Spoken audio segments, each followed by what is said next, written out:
High ratio abroad studies viewers. Abroad MBBS and licensing exam in India. அப்ராடில் MBBS படிச்சுட்டு இந்தியாவில் practice பண்ணணும் அப்படின்னா எஃப்எம்ஜி லைசன்சிங் எக்ஸாம் எழுதணுமா? அதுக்கான பதில் கட்டாயமாக நீங்கள் எஃப்எம்ஜி லைசன்சிங் எக்ஸாம் எழுதியிருக்கணும். அப்ராடில் எம்பிபிஎஸ் படிச்சுட்டு இந்தியாவுக்கு வந்து ஒரு இண்டிபெண்ட் டாக்டராக நீங்கள் ப்ராக்டிஸ் பண்ணணும் அப்படின்னா நான் சொல்ல போகிற சில என்எம்சி கைட்லைன்ஸை ஃபுல்ஃபில் பண்ணியிருக்கணும். அது என்னென்னு பார்க்கலாம். ஃபஸ்ட்டு, அப்ராடில் MBBS program 4.5 years plus 1 year internship complete பண்ணியிருக்கணும். செகண்ட், நீங்கள் எந்த கண்ட்ரியில் எம்பிபிஎஸ் படிக்கிறீங்களோ அதே கண்ட்ரியில் ப்ராக்டிஸ் பண்ணுறதுக்கான லைசன்ஸ் வாங்கியிருக்கணும்.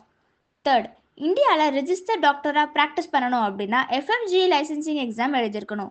ஃபோர்த், இந்தியாவில் அடிஷ்னலாக 1 இயர் இன்டர்ன்ஷிப் ப்ராக்டிஸ் பண்ணியிருக்கணும்.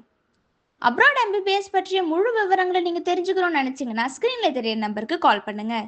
மறக்காமல் நம்மளோட சேனலை சப்ஸ்கிரைப் பண்ணிக்கோங்க. தேங்க்யூ.